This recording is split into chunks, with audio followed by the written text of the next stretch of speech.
Começa agora o programa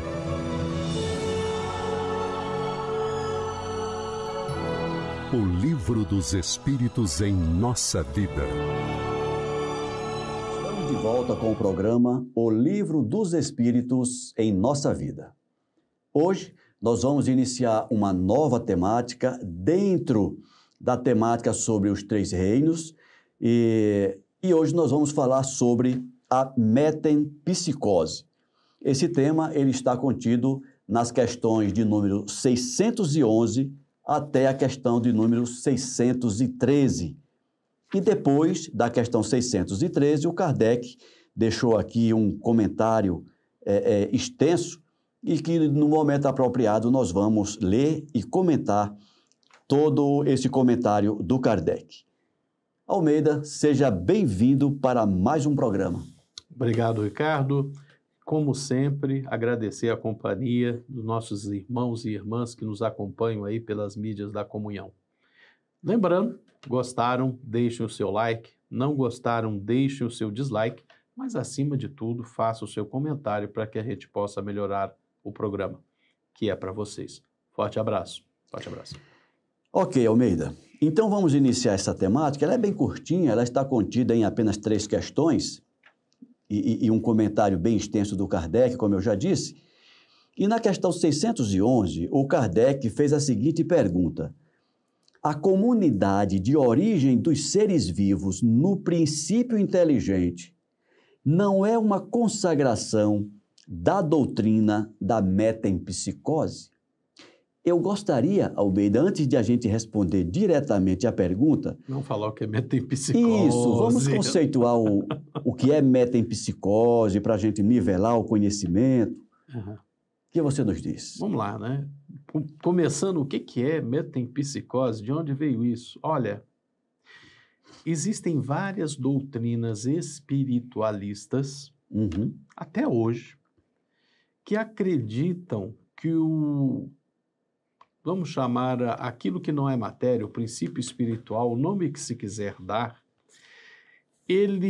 hoje ele está no ser humano, conforme os seus atos, conforme as suas atitudes, conforme as necessidades que ele gera numa determinada existência, ele pode voltar na existência seguinte como um galo, como uma lagartixa, como um elefante, como um tigre, como uma minhoca.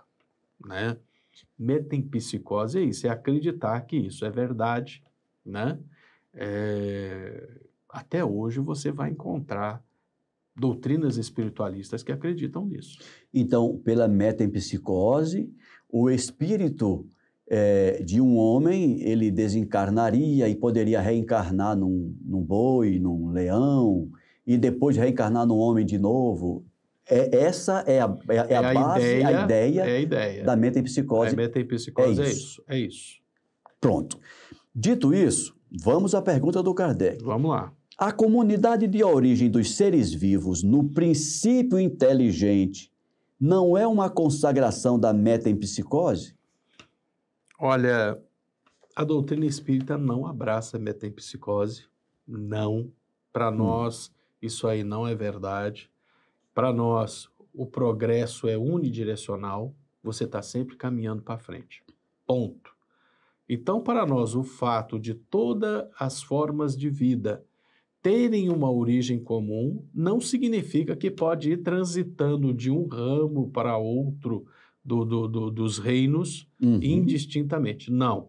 Você tem uma linha em que você vai seguindo, vai evoluindo, vai progredindo. Isso é o que defende a doutrina espírita, tá? Então, a existência de uma comunidade de origens vivos, de seres vivos, do princípio inteligente, a origem única, que é o Pai Eterno, não adere, não confirma a metempsicose. Ser bem objetivo, porque até a resposta é um pouco... É verdade. Vamos lá conversar um pouco para a gente ajudar os nossos ouvintes também a construir essa ideia, né? Uhum. O Kardec, nós já falamos isso aqui outras vezes, às vezes, Almeida, eu percebo que a gente não atingiu o nível da dúvida do Kardec. sequer atingir a capacidade da resposta, né? É interessante, porque essa pergunta é comunidade é comum, né? Nesse caso aqui é comum. A origem dos seres vivos, a origem do princípio inteligente é comum. Ora, então, pode transitar de um para o outro. Essa é a pergunta do Kardec. Mas deixa eu desenvolver o meu raciocínio. Isso. Para a gente chegar lá. Muitas vezes a gente não chegou ainda no nível da dúvida do Kardec, né? Por que o Kardec perguntou isso? O que tem a ver uma coisa com a outra, né? E se a gente parar para pensar, a gente vai ver que faz sentido essa pergunta que o Kardec está fazendo. Faz todo sentido, principalmente se considerarmos que Kardec fez essa pergunta no século XIX, quando não tinha ainda disponível informações da biologia que nós já temos hoje e de outras ciências mais, e partindo do princípio que vimos nos capítulos anteriores, nas questões anteriores, falando que o princípio espiritual habita no reino mineral, habita no reino vegetal, habita no reino animal. Então, eu acredito que tudo isso tenha feito o Kardec pensar dessa forma, e considerando que naquela época a teoria da metempsicose era forte, né? Era uma vertente muito substancial dessa ideia. Então, Kardec talvez tenha pensado isso. Vem cá, então já que todo mundo vem lá do mineral, do vegetal, do animal, não é possível ali, de vez em quando, a gente ficar trocando as bolinhas ali, né? Uma vai para cá. Como os outros, cansei muito, andei muito, na próxima encarnação vou voltar peroba. Vou ser uma árvore. Vou ser uma árvore. Vou ficar quietinho ali descansando. Eu passei muito calor no Nordeste, eu quero nascer peixe, quero ficar dentro d'água aqui um tempão, né? É interessante a gente construir essas ideias, mesmo que a gente faça de forma hilária, jocosa, mas para a gente ter essa ideia. E o importante, Almeida, você já falou isso várias vezes de maneira brilhante, a gente tem que considerar duas coisas. Uma coisa é o princípio espiritual, outra coisa é o espírito. São duas coisas. A gente tem que entender bem essa diferença.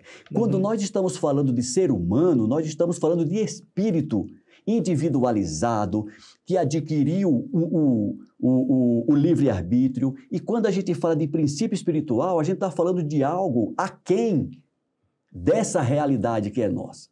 Então, a gente não pode querer confundir ser humano com animal, com árvore e com mineral. São três coisas distintas. E a resposta vai dizer isso. Fazem parte de uma linha... Faz parte de uma linha evolutiva, mas cada um vivendo momentos distintos. São fases distintas. E uma vez atingida uma fase, não se volta para a fase anterior, né? Então, não adianta a gente dizer, não, mas eu tenho um cachorrinho lá em casa que eu olho para ele, ele olha para mim, ele passa sentimento, ele pode até passar alguma coisa, é um ser vivo, mas não é um espírito humano. Aquele princípio que habita aquele animal, que já desenvolveu bastante no seu processo, um dia vai atingir a fase hominal da humanidade, etc. Mas, por enquanto, ainda não. Então, não adianta a gente querer comparar uma coisa com a outra. E por mais avançado que seja o seu cãozinho, o seu gatinho, ele pode até ter momentos, flashes, mas ele não pensa continuamente. Aquele gatinho todo carinhoso, todo dengoso com você, de repente vai levantar, vai embora e se você encostar nele, ele vai até te arranhar. Cachorro do mesmo jeito. E se você for descuidado e alguém pegar ele e levar para casa, ele vai gostar, entre aspas, do próximo dono, talvez do mesmo jeito que gostou de você. Basta alimentá-lo bem, tratá-lo bem, cuidar bem, que ele vai corresponder. Isso. Almeida, vamos à resposta? Vamos lá. Duas coisas podem ter a mesma origem e não se assemelharem absolutamente mais tarde. Esse início aqui já praticamente resume tudo. Quem reconheceria a árvore, suas folhas, suas flores e seus frutos no germe informe contido na semente de onde ela saiu? Quem é que pode olhar numa semente de feijão e ver ali flor, fruto, várias vagens de feijão? Do momento em que o princípio inteligente atinge o grau necessário para ser espírito e entrar no período de humanidade, ele não tem mais relação com seu estado primitivo e não é mais a alma dos animais, como a árvore não é a semente. No homem não há mais do animal senão o corpo e as paixões que nascem da influência do corpo e do instinto de conservação inerente à matéria. Não se pode, então, dizer que tal homem é a encarnação do espírito de tal animal e, por conseguinte, a metempsicose, tal como é entendida, não é exata. Foi o que nós comentamos. E é o que consta aqui na resposta. Uma coisa é uma coisa, outra coisa é outra coisa. Não devemos confundir. Mais alguma coisa, Almeida? Não. Questão 612. O espírito que animou o corpo de um homem poderia encarnar num animal? Spoiler dado. Spoiler dado. A gente só anda para frente. A gente não retroage. E essa é a resposta. Isso seria retrogradar. E o espírito não retrograda. O rio não remonta à sua fonte. Ou seja, nenhum rio corre para trás até a fonte. Ele sai da fonte até a desembocadura. E agora nós vamos para a última questão do tema, última questão do capítulo e a última questão do segundo livro, O Livro dos Espíritos, que é a questão 613, quando Kardec pergunta: totalmente errada que seja a ideia ligada à metempsicose, não seria ela o resultado de um sentimento intuitivo das diferentes existências do homem? Olha, a metempsicose, de certa forma, é o reflexo da compreensão de que nós compartilhamos, né? É interessante perceber isso. Eu e um grão de arroz, nós compartilhamos a vida, o dom da vida. O grão de arroz é aquele com casquinha, né, gente? Uhum. Aquele que ainda é possível de você plantar e se tornar uma planta, desenvolver uma planta. Nós compartilhamos a vida, e não apenas a vida no sentido material, mas nós compartilhamos o dom da vida, de sermos vivos, de termos uma transcendência, algo que vai além da matéria que se vê, né? E isso, sim, pode um dia alguém ter filosofado sobre isso. Eu e aquela árvore frondosa compartilhamos o dom da vida, nós compartilhamos o mesmo ar, vivemos na mesma atmosfera, temos o pé sobre o mesmo solo. Sim. Somos criaturas do mesmo Criador. Do mesmo Criador. Nós somos, de alguma forma, semelhantes. E sim, isso, com certeza, deu origem a essa ideia de que hoje eu sou planta, amanhã eu sou árvore, depois eu sou bicho, depois eu volto a ser uma montanha, sei lá, né? O desenrolar da ideia, né? O desenvolver da ideia. Mas, deixemos bem claro, nós compartilhamos uma mesma origem, nós compartilhamos uma história em comum de progresso, de evolução, de desenvolvimento, mas para frente é que se anda. Ponto. Excelente, Almeida, excelente. E essa é a resposta, Almeida. Vamos lá. Esse sentimento intuitivo se encontra nessa crença como em muitas outras. Mas, como na maioria das suas ideias intuitivas, o homem as desnaturou. Ou seja, nessa evolução, no desenvolvimento da ideia, acaba que se perdendo, né, Almeida? Se perdeu da verdade. Almeida, agora nós temos aqui um comentário que o Kardec fez. Eu vou lendo. Isso. E se você perceber a necessidade de comentar, você me interrompe, por favor.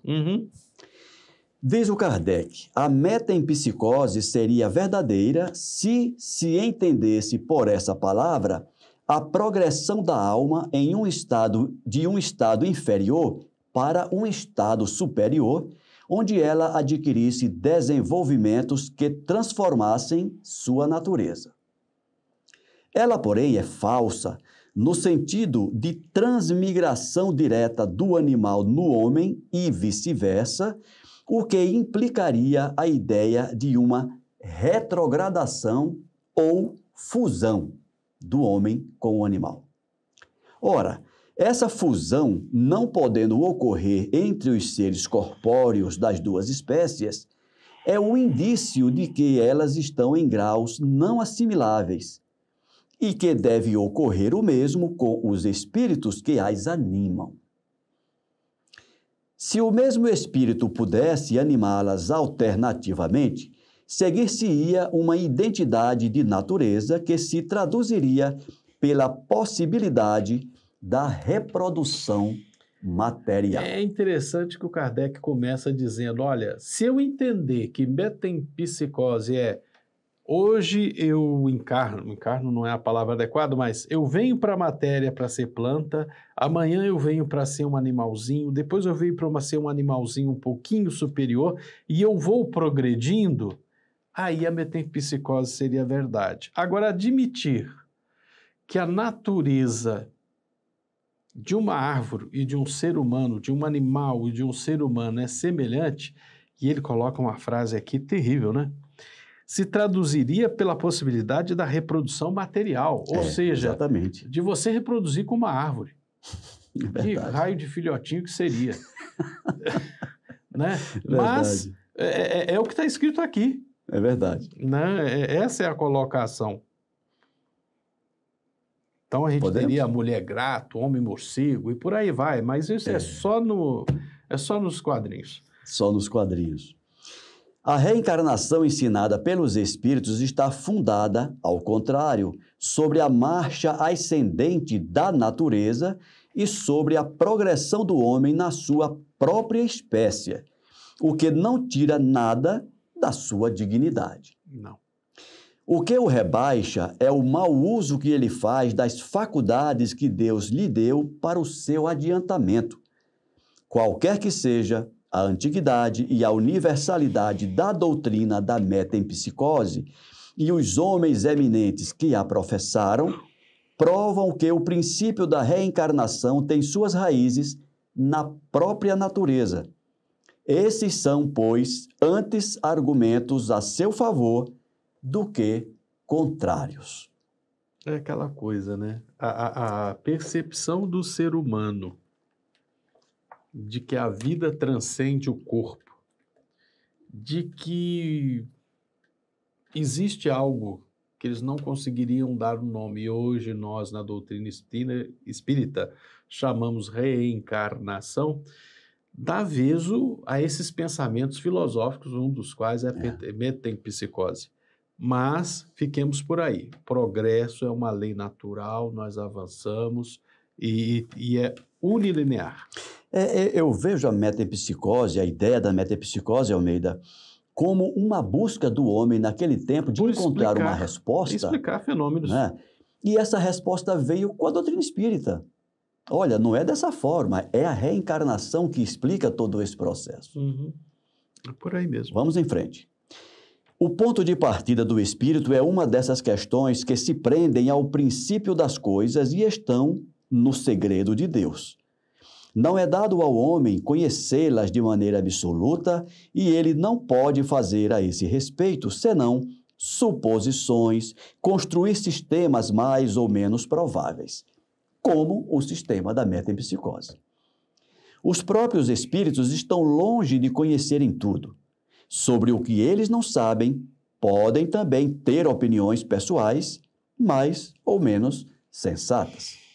É aquela coisa, né? Nós estávamos perguntando semana passada se nós podemos lembrar de nossas existências antes do reino nominal.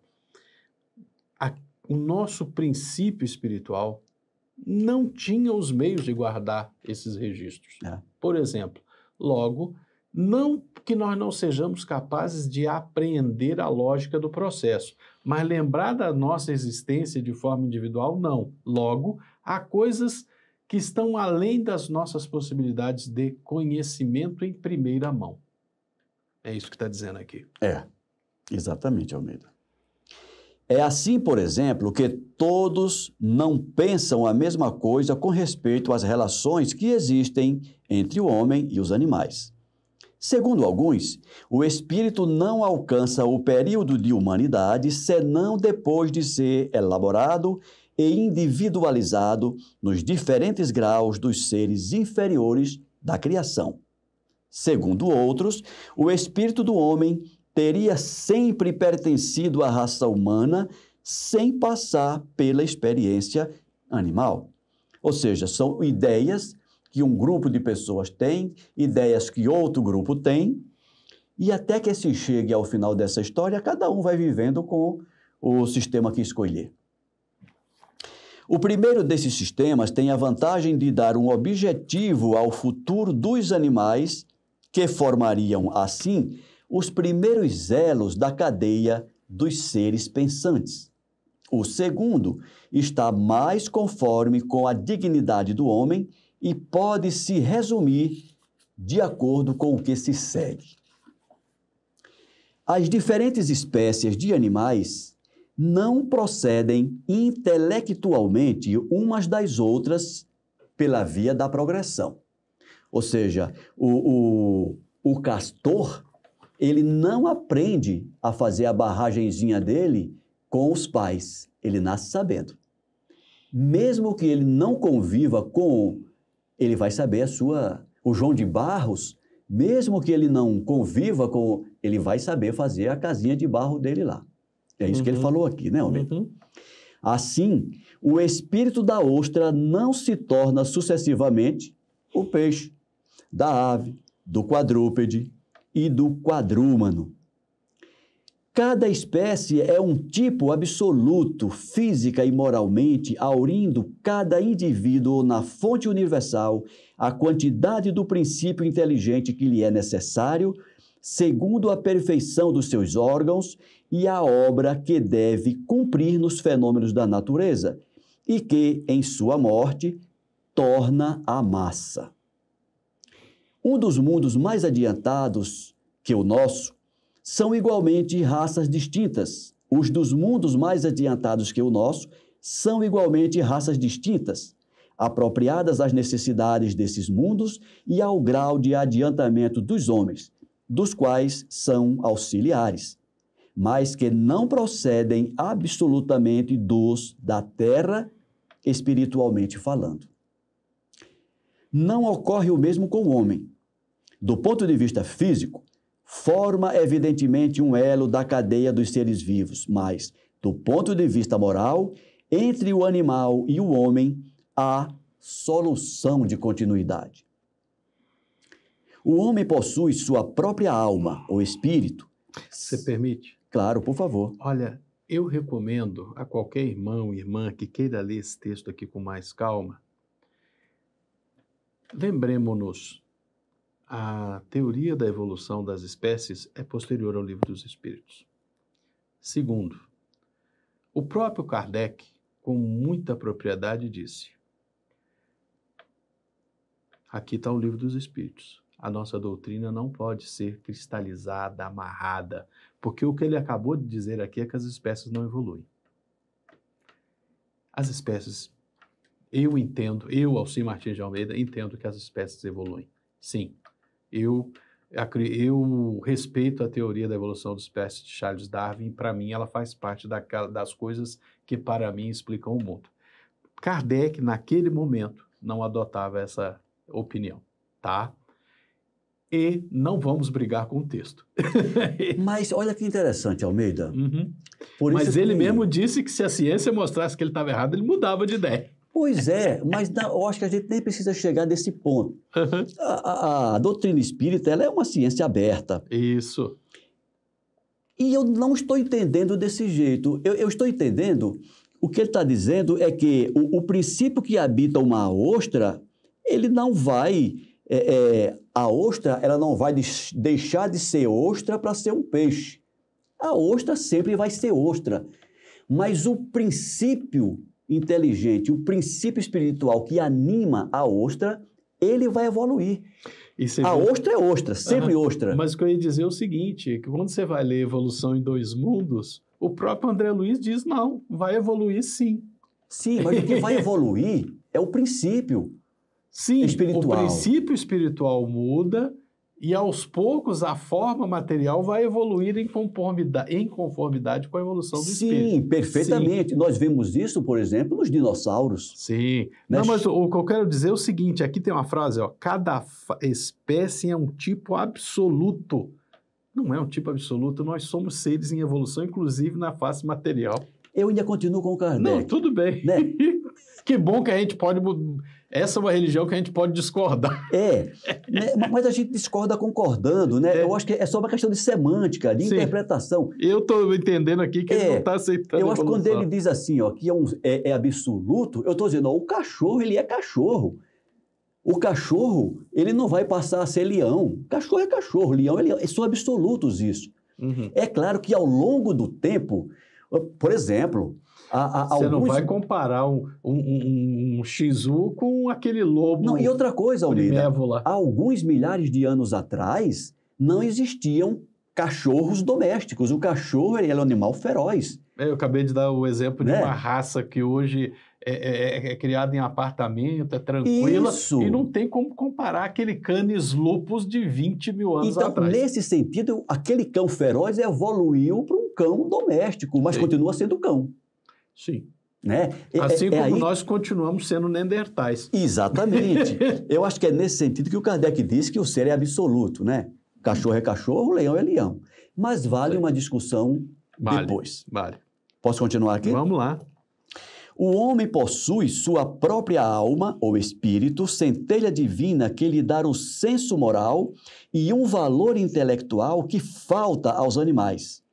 E é nele o ser principal, pré-existente e sobrevivente ao corpo, e que se conserva e que conserva a sua individualidade. Aqui ele está separando, né? O que é corpo, o que é matéria, do que é espírito. Qual é a origem do espírito? Onde está seu ponto de partida? Ele se forma de um princípio inteligente individualizado? É isso um mistério que seria inútil procurar, penetrar e sobre o qual, como dissemos, não se pode senão construir sistemas. O que é constante e que resulta, por sua vez, do raciocínio e da experiência é a sobrevivência do espírito, a conservação da sua individualidade depois da morte, sua faculdade progressiva, seu estado feliz ou infeliz, proporcionais ao seu adiantamento no caminho do bem e todas as verdades morais que são a consequência desse princípio. Quanto às relações misteriosas que existem entre o homem e os animais, repetimos, isso está nos segredos de Deus, como muitas outras coisas, cujo conhecimento atual não importa ao nosso adiantamento e sobre as quais seria inútil insistir. E aqui, se você me permite, seria inútil insistir porque nós não temos ainda condições todas as ferramentas para entender se alguém nos explicasse, né? Almeida, e aqui nós estamos chegando ao término do capítulo 11, encerramos o livro 2º.